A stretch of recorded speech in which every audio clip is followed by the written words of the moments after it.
Hi, my name is Dr. Judith Snyder. I'm here today to do a redo of my workshop that I did yesterday, but the video camera didn't work.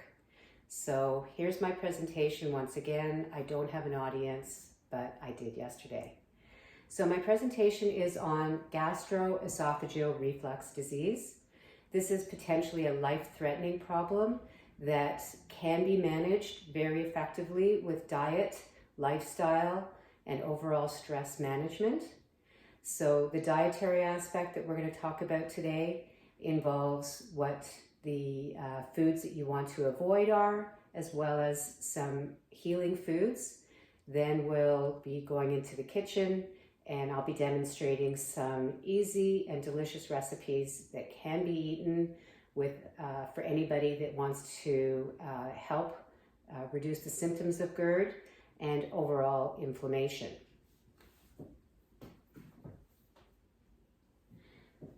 So what is GERD? So GERD is a potentially life-threatening condition. It's life-threatening because the acid from the stomach has an opportunity to reflux or regurgitate back into the esophagus, which is the tube that the food travels from the mouth into the stomach. Acid is not supposed to be in the esophagus, and the acid starts to affect the normal integrity of the cells, which if they continue to become irritated from the acid, they can become cancerous. So what are the symptoms of GERD? Some people don't have symptoms at all, but rather have annoying cough or continuously they are clearing their throat, while others do have a burning sensation. It could be in the throat area, it can be behind the breastbone. Other people have diarrhea or bloating. Certain foods can aggravate the problem, so people will report that after eating or drinking certain hot or acidic foods that it becomes worse, and we're going to talk about the reasons for this. Some factors that contribute to GERD include the presence of a hiatus hernia, which is where a part of the upper stomach actually migrates into the esophagus. Other contributing factors include stress, being overweight. An important one has to do with the sphincter that is like a flap that is present between the esophagus and the stomach. So as the food travels down into the stomach, it opens up the flap, the food goes into the stomach, and the flap should close again. This is called a lower esophageal sphincter. Some people, that sphincter is floppy, it doesn't close properly. This allows the acid to reflux back into the esophagus. Other factors include having slow digestion or slow motility, so the movement of the food from the stomach into the intestines, and then the intestines into producing a bowel movement. If that becomes slow, that creates an opportunity for the food and the acid to spend a lot of time in the stomach and can reflux back into the esophagus. Certain drugs, such as non-steroidal anti-inflammatory drugs, will aggravate the esophagus and can cause ulcerations in the stomach. Certain muscle relaxants do this. Smoking is definitely a unhealthy habit. And a big one is stress. Stress produces cortisone production in the body. It affects the heart rate, it affects motility. Overall, managing stress is very important. So what is the lower esophageal sphincter? So I'm going to show you a picture. And right here we have the stomach, we have the esophagus, food follows down from the mouth into the stomach, and here's where that flap or that sphincter is located. And it's in the stomach here where the cells produce all the acid.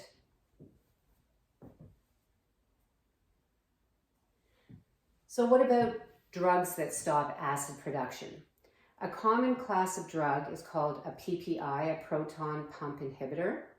And in the short term, for a week or two, this may be necessary in order to stop the production of acid and then do the dietary lifestyle management techniques and help with the healing of the esophagus.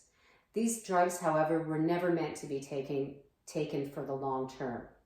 So if someone is on PPIs for a long period of time, the problems can arise such as dementia, kidney disease, cardiovascular disease, and a big one is the inability of certain nutrients to be absorbed in the body.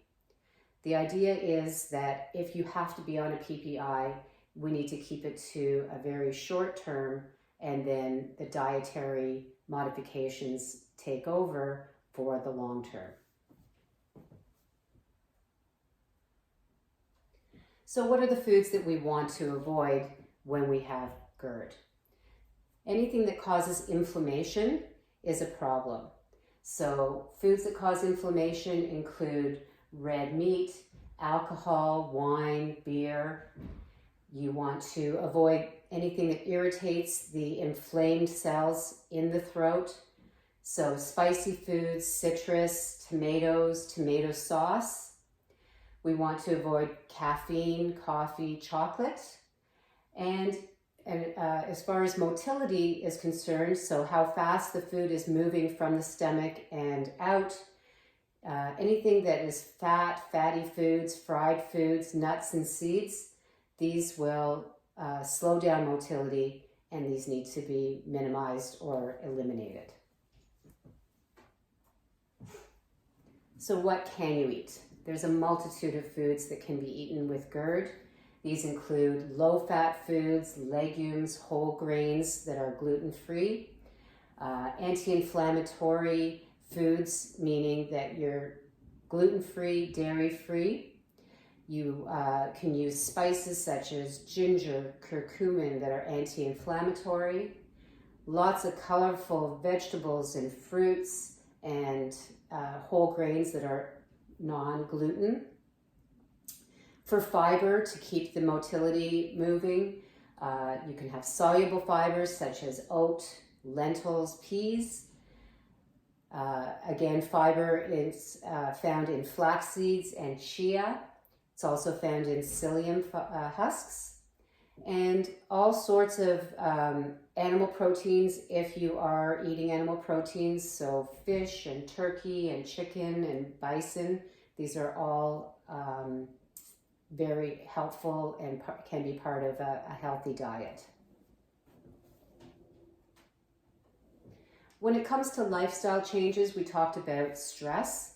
So I can't help you eliminate your stress, but we all have stress to some degree. And in order to modulate and help your body manage stress, there are techniques such as deep breathing, yoga, mindfulness, anything that helps you to feel that cortisol level, the heart rate going down. Some people, it's going and taking a walk. Other people, it is just sitting for a minute in a quiet place. It's important when you have GERD to eat small meals later in the day before going to bed, so you're not lying down with a full stomach. You may have to elevate the head area. Don't go to sleep within 3 hours of having a meal. Stop smoking if you smoke. Exercise is very important, maintaining a good, healthy weight. Avoid tight-fitting clothing. So if you're wearing really tight belts or braces or anything that's high up in the chest area, that can cause the stomach to be compressed and allow for the acid to reflux. So we've discussed all the causes and symptoms with GERD. We know it can be a life-threatening condition, but we also know that there are plenty of options of foods that can be eaten, even though there are certain ones that you want to eliminate. And by making these changes, it can help you lead a healthy, happy, acid-free, reflux life. And I thank you very much for coming, and I hope you enjoyed the presentation.